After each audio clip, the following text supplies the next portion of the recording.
morning, ladies and gentlemen. We're here today with Michelle Seiler Tucker. She's the founder and CEO of Seiler Tucker Incorporated. And as I did my introduction earlier, she has done it all, in my opinion, in business, written a couple great books that capture, I think, some of the essence, important issues in business today. Michelle, welcome to the show. Thank you, Rick. Thank you for having me on. I Well, appreciate it. let's get started in the beginning. I mean, you've had such a wonderful experience, very rich experience in the M&A business, mergers and acquisitions. What drew you to that area some 20 plus years ago? Yep. So I've always been interested and passionate about small business. I have owned many different businesses and many different verticals as a young adult, and I did kind of get stuck into working for corporate America. I actually got recruited by Xerox, and they actually recruited me from their competitor because they couldn't beat me. And they figured out they got their team of lawyers on it to figure out how to get around their non-compete, my non-compete. Anyway, so went to work for Xerox, was there for about 6 months. My nickname became the closer. So every time, somebody couldn't close a deal, they're like, well, get Michelle to do it. She can do it. She can close anything. She's a closer. And then within 6 months, my supervisor came to me and said, they have a position opening up for the regional vice president position at Xerox. You really should, interview for it. She said it's going to be a 3-month grueling process, and you probably won't get it because Xerox's policy is they don't promote without being there at least 2 years, and you're up against a bunch of other, Xeroxes that have been there for years and years. And so I'm like, why would I try out for something I'm not going to get? It sounds like a colossal waste of time. And she's like, no, it's the experience. You'll learn so much going through this experience. And I said, okay. So she was right. I went through this grueling 3-month period with all the high level executives where you got to do the Q&As and presentations and copier demonstrations, etc. Well, I ended up getting it, even though I was told I would never get it. So I guess I truly am the closer. And I got promoted from sales to vice president over 100 salespeople very quickly, and found out very quickly I didn't like it. And the reason I didn't like it, I like management, I like leadership. What I don't like is corporate management because they have meetings to have meetings, to have a follow up meeting, to plan the next meeting, and it's just so much red tape, and you can never make a decision. And I like finding out the problem, come up with solutions, implementing it, and building lifetime relationships with my customers. So very quickly, I realized that's not for me. And business owners should never do that. They should never take their closer and promote them to upper management. So I ended up saying, "Gosh, what am I going to do? I don't want to do this. I didn't want to go backwards." So I ended up getting into franchise sales, franchise consulting, franchise development. Also, became an equity partner with a franchisor, and sold hundreds and hundreds of franchises. And I kept having clients say, buyers ask me, well, do you have an existing business? I don't want to buy a franchise. I don't want the franchise model. And I kept saying, no, no, no. And then finally, I'm like, why am I saying no, no, no? I should be saying yes, yes, yes. So that's really how I transitioned into selling businesses. First, small businesses, restaurants, coffee shops, dry cleaners, flower shops. And then within a year, I transitioned to selling businesses $10 million and up. And then I learned very quickly that what Steve Forbes says is true. 8 out of 10 businesses will not sell. So 80% of businesses are not selling. So I'm like, gosh, if I don't start fixing them, if I don't start, tweaking them, growing them, put them on a build to sell plan, then I'm going to starve to death. So that's really how I transitioned into buying, selling, fixing, growing. My firm has sold over 1,000 businesses, and I partner with business owners. I own a business right there in Houston, Texas, that they called me to sell their business, and their business is not sellable because they are the business. And so I partnered with them, investing my time, energy, expertise, and money, of course. I also buy businesses and flip them. We merge businesses, we sell businesses. And, I've been doing that for a little over 20 years, over 1,000 transactions. Well, and obviously that gives you a wonderful background. And you have a book that came out not too long ago called Exit Rich. Talk to us a little bit about that book. Sure. I decided to write Exit Rich because I wrote my first book in 2013 called Sell Your Business for More Than It's Worth. And Sell Your Business for More Than It's Worth was really more of a blueprint about how to sell your business. Some of the research I did back then was businesses that open and close. So back then it was 95% of all startups will go out of business. So those 1 to 5 years are the most risky. You know that, right? We all know that. That's common knowledge. However, when I wrote Exit Rich, and the reason I wrote Exit Rich is because I noticed that, gosh, I'd be in Houston, I drive past a strip center, and then I drive by a month later, they're out of business. So I started doing research for Exit Rich and learned that the business landscape has actually flip flopped. So now it's only 30% of startups will go out of business. But out of 27.6 million companies, those businesses have been in business 10 years or longer. 70% of those businesses will go out of business. 7-0. So you can see the business landscape has flip flopped. And you hear about the big public companies like Toys R Us in business 75 years goes out of business. Kmart, J.C. Penney's, Montgomery Ward, Godiva is closing down 1,500 locations. GNC is closing down 900 locations. But what you don't hear about are the private businesses on every street corner in every town in every state across our great nation. Unfortunately, these business owners are exiting poor. They're selling for pennies on the dollar. They're closing their businesses. They're filing bankruptcy. And that's very sad to me because, business owners, we make huge sacrifices. We pour our heart, our energy, our soul, our money. I've talked to business owners that haven't taken a vacation in 9 years. I talked to a business owner the other day. He's like, Michelle, I've missed every single one of my kids' events. So it's sad that so many business owners are exiting poor. It's sad that 70% of businesses are going out of business after being in business 10 years. And there's a reason for that. The number one reason for that is because I call it lack of aim. Aim is AIM, always innovate and market. They stopped innovating. Look at Blockbuster. They saw Netflix. They had an opportunity to buy Netflix. They sat back fat and happy and did nothing. So you have to innovate. Business owners stop innovating. They're married to the way that they've always done things. They're married to the original concept. And you can't do that. You're either growing or dying. There's no in between. Well, I think you make some wonderful points, and I happen to agree because of my experience as a serial entrepreneur, so to speak, growing up in a family business, and I've been able to see firsthand many of the things you talk about. Now, one of the things that you do is you educate someone. I mean, you're not a business broker. You get in the business, kind of roll up your sleeves, if you will, Hmm. and get involved with people. Talk about how that is so important when you go to sell your business. Yeah, the reason that's so, well, you got to think about why are 80% of businesses not selling? Well, because they're not sellable.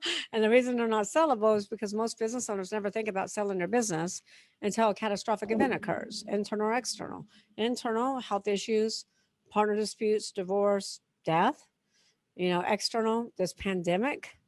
And that's the worst time to sell your business because your business is typically trending downward. The best time to sell your business is when it's booming.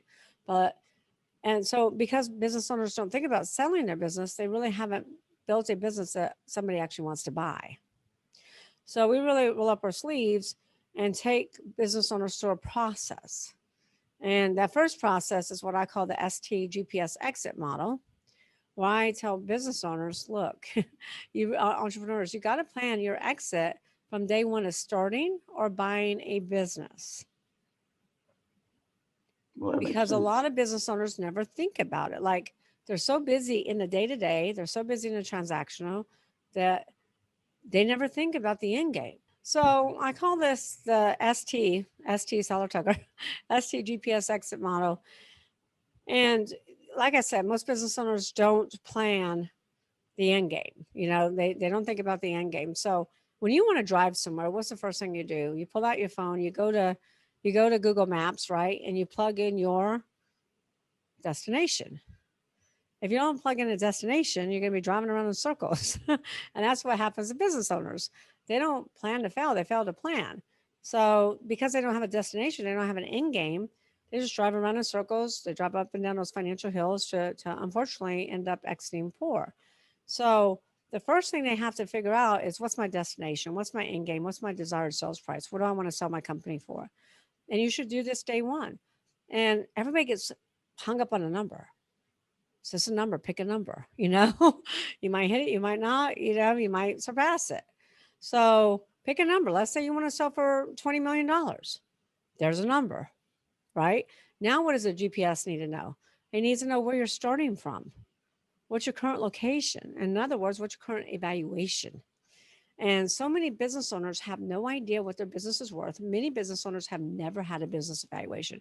And that's quite shocking to me because as humans, we go get an annual physical checkup once a year to make sure our heart's still ticking and we're still kicking. Or drive our car to the shop to make sure we get an annual tune up on our car. But we don't take our most valuable asset and get an annual evaluation checkup. That's financial suicide. You should know what your business is worth every year because there are events that can increase your valuation and events that can decrease your evaluation. You know, So, that makes a lot of sense. And I just want to stop you for a second because I sure. want folks to understand that checking in on your business, as I call it, is a must do. Even Yeah. if you're not worried about the exit, which I happen to agree with you, you need to be focused on the exit along with so many other things.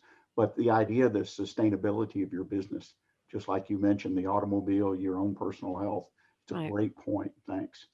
And they need that evaluation checkup. So you need an annual evaluation checkup. We do this with our clients.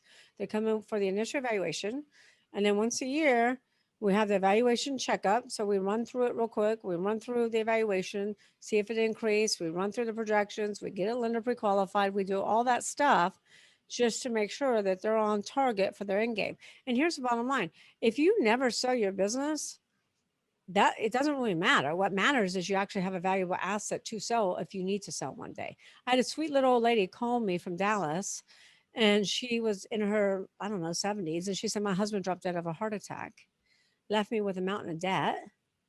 And I really need you to help me sell this business. So I started asking her questions. He owns a construction company. He had no employees, no people, just subcontractors, no processes. When he died, the business died. There was nothing to sell. So you always want to make sure you have an asset to sell because nothing lasts forever, right? Nothing lasts forever. So back to the valuation. So let's say you're worth $5 million. You want to sell for $20 million. You're worth $5 million. Great. Now we have a start of a plan. We need to reverse engineer it. Then you need to determine time frame. What time frame do you want to do this? Let's say you want to do it in 10 years. Then it's very important for you to determine who your buyers are going to be. Not buyer, buyers. So many sellers come to me and say, Michelle, I just need you to represent me with this one buyer. And I'm like, that's a mistake. And I go, why? And I said, because you got a 98% chance that that buyer's not going to buy your business. And so you have no backup buyers. You don't want to put all your eggs in one buyer's basket. And then not only that, how do you get maximum value, the highest price, if you don't have any competition? So we need to create competition. We need to have multiple buyers looking at your business. And so there's 5 types of buyers. So if you're trying to sell for $20 million, I'll tell you who your buyers are not going to be. It's not going to be a first-time buyer because they buy small businesses. They leave corporate America and they buy small businesses. And 90% of buyers are first-time buyers. It's not going to be a turnaround specialist because they buy distressed assets. So it's probably going to be a PEG, a private equity group. They buy based upon platforms and add-ons, or a strategic/competitor. They typically will pay the highest multiple because they're taking advantage of economies of scale.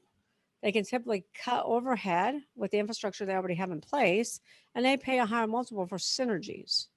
The synergies that can catapult their business to the next level. The synergies that can maybe open up doors for them that they're not currently in.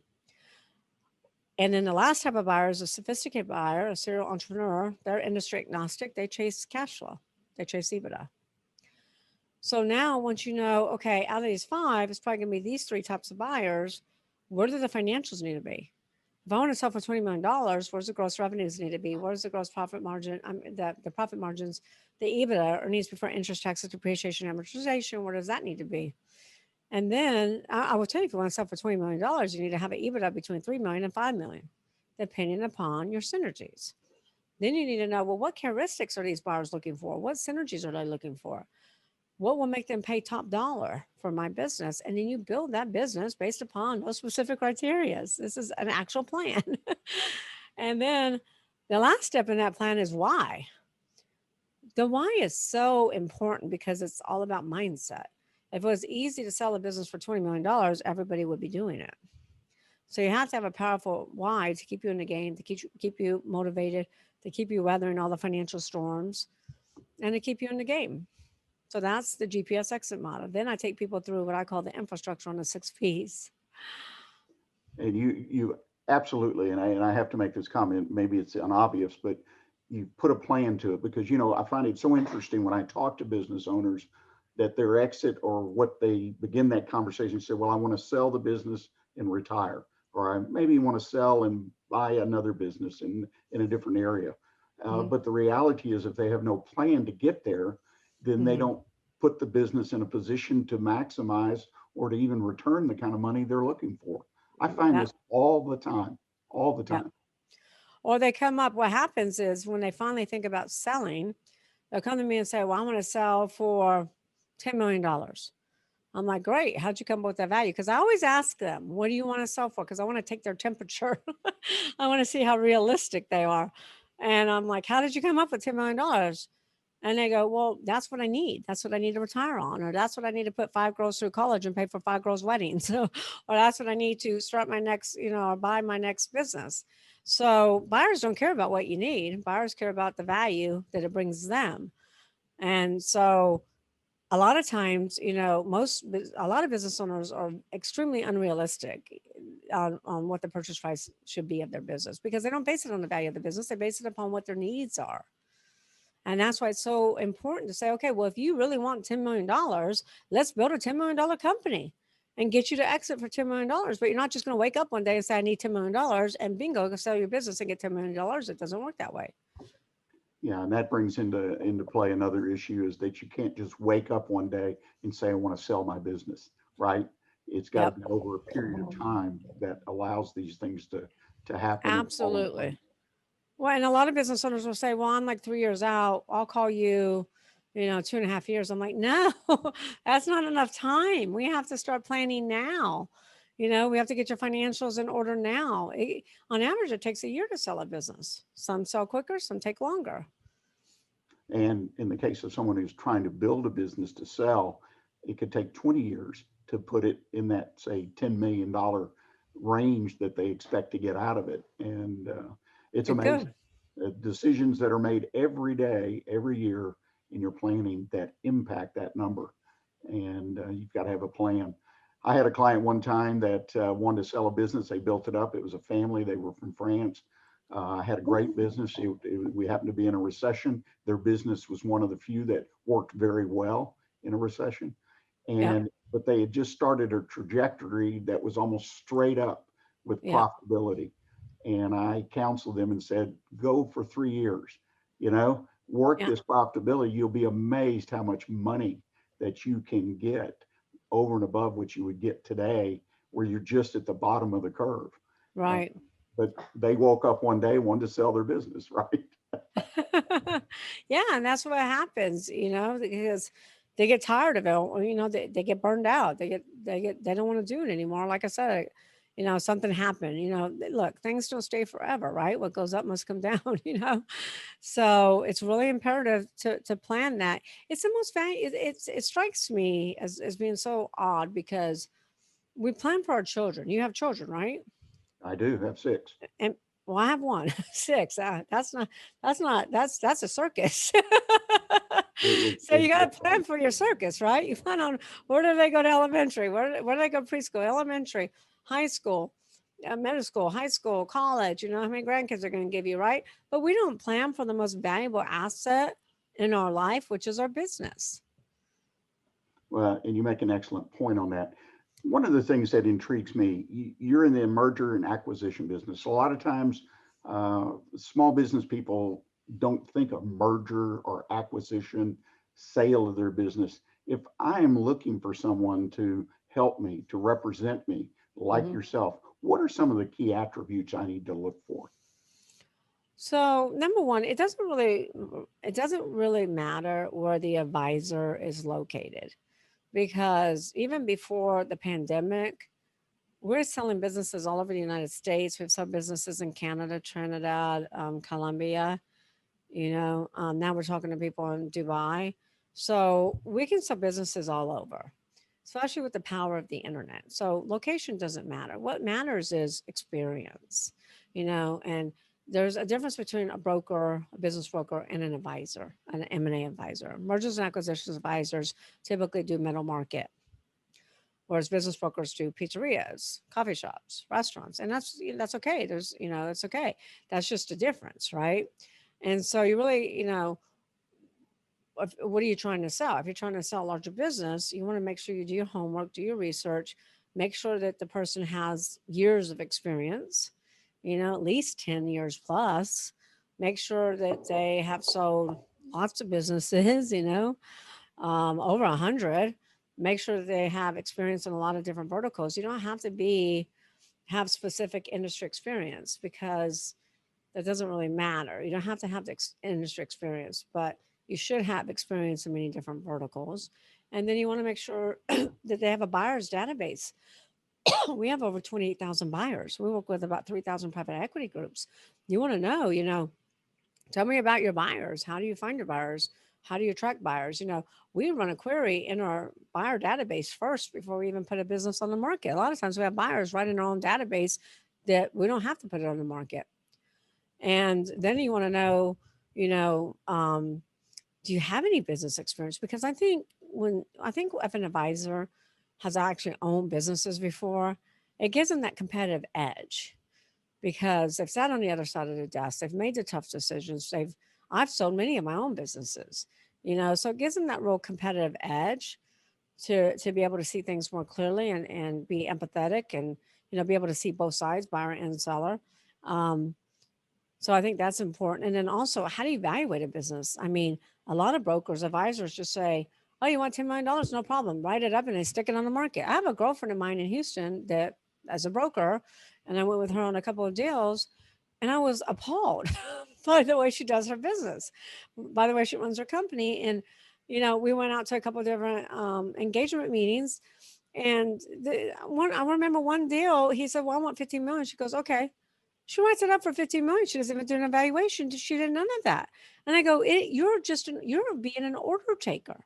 You're not being an advisor. It's your job to educate. It's your job to run a thorough evaluation. And then she says, "Well, I let my buyers do the education because when my buyers come in and keep telling them, well, it's not worth this, it's not worth this, and they'll be more realistic." I'm like, that's a lot of legwork and a total colossal waste of time. And you're not really, you don't have your client's best interest in mind. So anyway, you really got to make sure, like I said, they have that experience. They've sold lots of businesses. Who owns the firm too? Because you want to know who determines the budget, who determines how much money gets spent on what business. And if you have an advisor that only has a couple years of experience, but then the owner has 10, 15, 20 years of experience, and you might be okay working with that advisor, right? So there's a lot of different things, but you really want to know about valuations. How do they evaluate a business? How do they arrive at the numbers? Have they ever conducted an auction before? Have they done a structured auction? Have they created bidding wars? Those are the questions you want to ask. One thing that I really would like you to address, because you've done it in your book and other places and so well, and that's the evaluation. And you use a method called the 6 Ps. Talk to us a little bit about that method and why it's so important that the business owner go through this process. Sure, absolutely. So the 6 Ps are really the six cylinders. The car has to run on six cylinders. If not, you're going to have a slow engine, right? Same thing with your business. You got to build the infrastructure. And when we look at evaluations, there's six different things we look at. We look at the asset approach, we look at discounted cash flow, markets, SODs, industry standards, future cash, and what I call the 6 Ps. So the 6 Ps are these synergies that buyers will pay more money for. And if you don't have them, a lot of buyers won't even buy your business. If you have them and you operate on all 6 Ps, then we'll get you a much higher multiple. So the first P is what I call people. You don't build a business, you build people, and people build the business. One of the number one reasons that businesses don't sell is because the owner is the business. I pull the owner out, there is no company. We have a dentist that came to us, been in business 45 years, 3 dental hygienists, and he's like, "Michelle, I want to sell." And I'm like, "Great, I can sell you, but you're gonna have to stay for a little while." You're gonna have to stay for like 2 years. And he goes, "I'm not staying." I go, "Well, then your business is not sellable because you are the business. You leave, the patients leave." So people is huge. You got to have the right people in the right seats. You got to focus on your strengths, hire your weaknesses, and ask the who question, Rick. Who opens the door? Who handles customer service? Who handles marketing, legal, accounting, logistics, manufacturing, environmental? The clue here, Rick, is you should never be next to the who. Because you really want to build that business to run without you. And if you're trying to sell a $10 million, $20 million company, you need to have a layer of management. All right. And so then the second P is product. You know, you have to look at your product, your industry, your service, and say, okay, is my product industry on the way up or on the way out? Is it thriving, dying? Do I have an Amazon or a Blockbuster? And unfortunately, because of the pandemic, a lot of industries that were thriving are now dying. So if you're in a dying industry, that doesn't mean that you go home and quit. That means that you really have to, here, I'll give you another P, pivot. You really have to pivot. And I always tell my clients, ask these three transformational questions. Amazon did this back in the 90s. Ask yourself, what business are you in? Amazon said, I'm in the book selling business. We sell books. What do we do really, really well, better than anybody? We do fulfillment better than anybody. And then the third question, most important question is, what business should we be in? And they said we should be in a fulfillment business.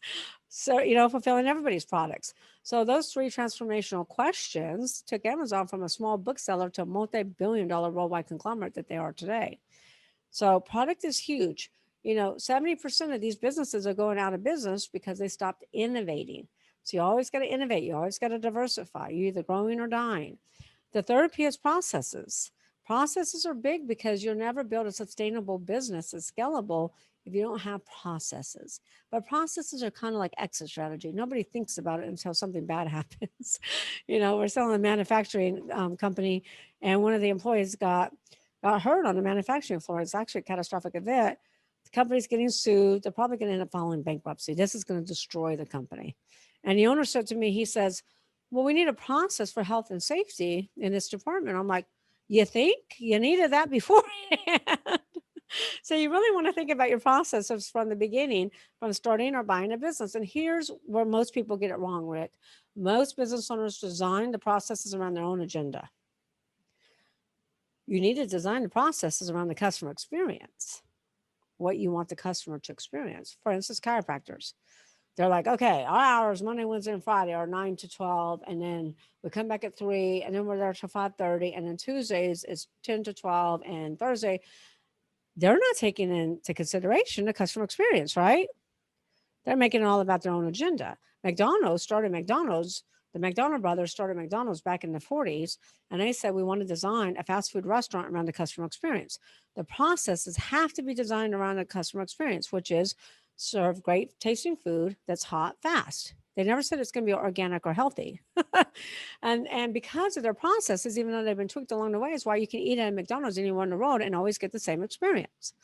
A lot of business owners, big companies, banks, social media companies, it's so difficult. The processes are so terribly designed that it does the opposite and infuriates clients. Like, for instance, if you've ever been on the phone with a bank and you have to push all these different prompts to even get a person on the phone, or you got to talk to 10 different people 10 different times to get your problem resolved. So you really need to design your processes with the customer experience in mind. They need to be efficient, productive, and most important, you need to have these policies and procedure manuals. You need to have non-competes. When buyers come in to buy your business, they're not going to buy your business if you don't have non-competes, employment contracts, SOP checklists, and policy and procedure manuals. The fourth P, so this is where valuation really comes in. Now, all the other three P's are important, but the 4P is if you have an EBITDA of under $1 million, your multiple in all likelihood is going to be under 5. If you have an EBITDA of over $1 million, you have a lot more buyers.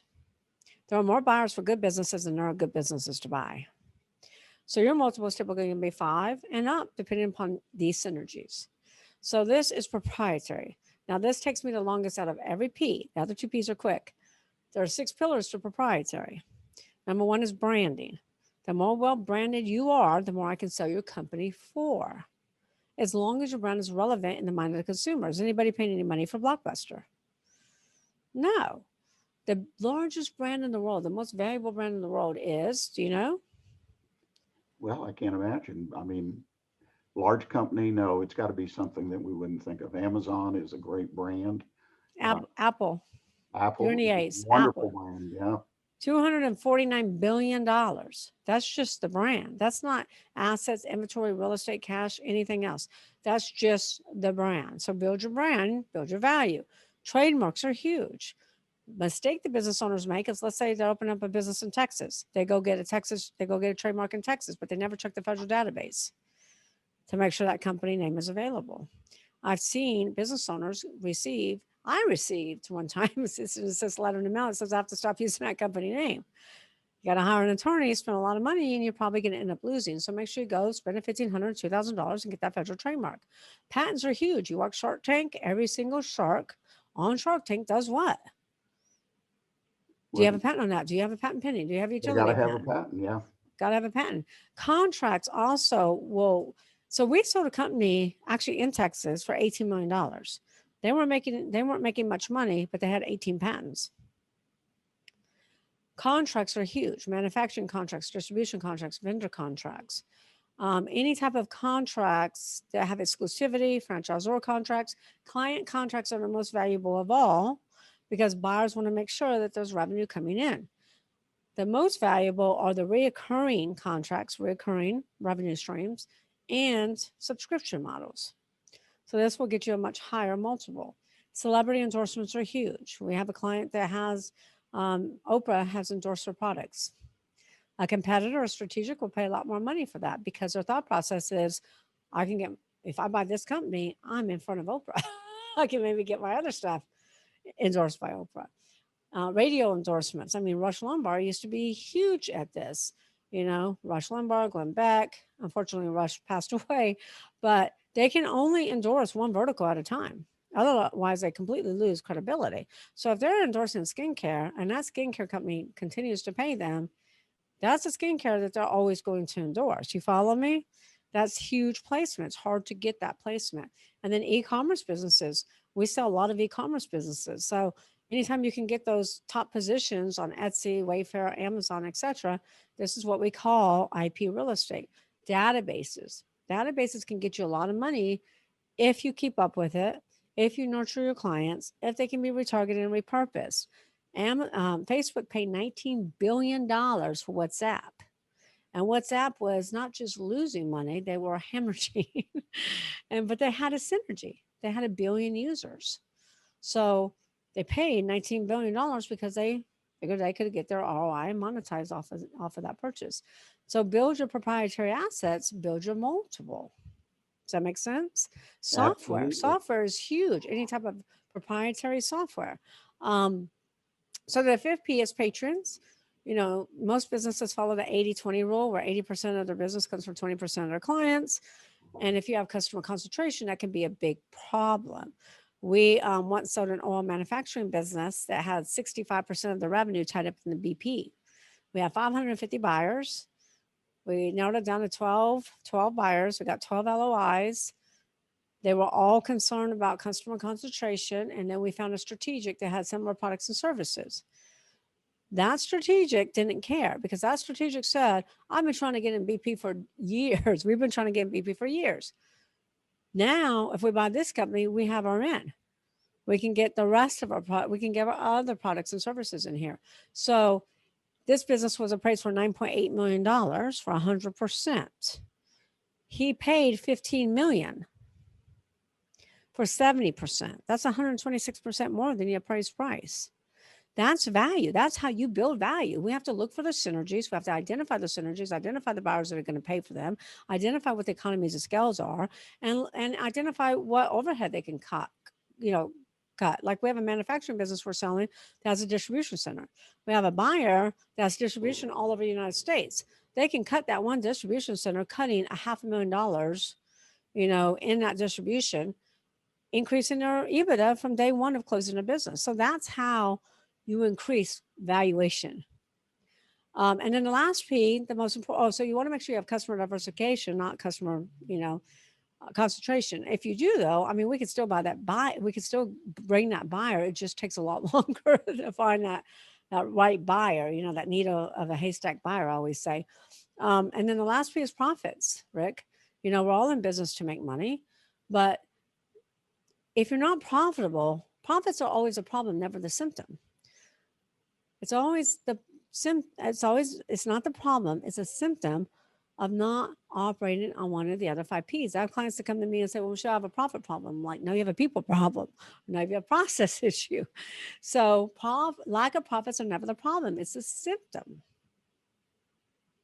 That's the 6 Ps, and that's how we increase valuation. Which is very, very thorough. I mean, unbelievably thorough in a business. And I would suggest that anyone listening to this thinks it's simple, is not really given the reality of trying to maximize the return they're going to get for their business. You've got to put some work in. You got to hire somebody like Michelle, and you allow their company to go through and evaluate, and it makes a huge difference. I can't thank you enough for joining us today. I mean, just so much information, and your 2 books are full of information as well. And I encourage people to reach out and obtain those books if they're entertaining the idea of selling their business, or if they're even starting a business.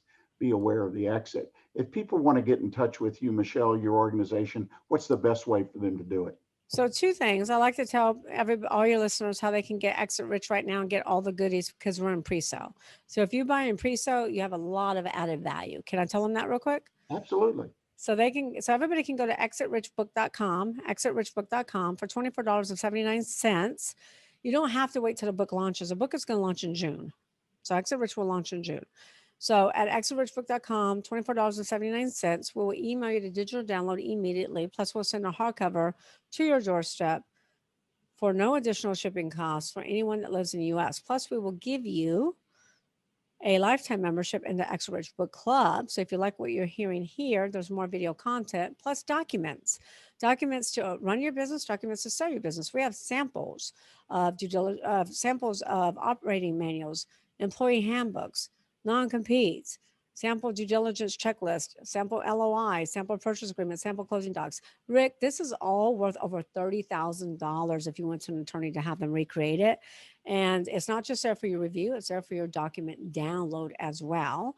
In addition, we're also giving away 30 days free membership into Club CEOs, which is an entrepreneur mastermind where we do hot seats, Q&As, and really help business owners pivot and really help business owners, build that sustainable, scalable business. Also, I wanted to say Exit Rich is endorsed by Steve Forbes. He said, Exit Rich is a gold mine for entrepreneurs because entrepreneurs leave too much money on the table. It's also, foreword is written by Kevin Harrington, original Shark from Shark Tank. And Sharon Lechter is my co-author. Sharon Lechter wrote Rich Dad, Poor Dad with Robert Kiyosaki, which you probably have heard of. New York Times bestselling author 5 times. And she is a CPA, financial literacy expert, and an advisor to many different presidents. She has written the Mentors Corner after each chapter. So Brian Tracy, Tom Hopkins, Jack Canfield, Les Brown, they have all endorsed Exit Rich. Well, and then I appreciate that. I was just going to say too, your listeners can text Michelle to 888-526-5750. All of my websites, social media pops up, so you can follow me on social media and connect with me on LinkedIn. And our main website is seilertucker.com. Wow, we have covered a lot of ground today, and you've done a wonderful job. And again, I've enjoyed visiting with you and look forward to connecting with you in the future. Thank you, Rick. It was a pleasure being with you. My husband's name is Rick. It's easy. There we go. Thank you. 1bestconsult.com, a community of small business owners where you as an owner can find answers to the most pressing business questions you have. Not sure who to turn to when you have a challenge in your business? Turn to the folks at 1bestconsult.com. That's the number 1 bestconsult.com, where you can always find advice you can use based on common sense business experience. Join our community of like-minded business owners at 1bestconsult.com.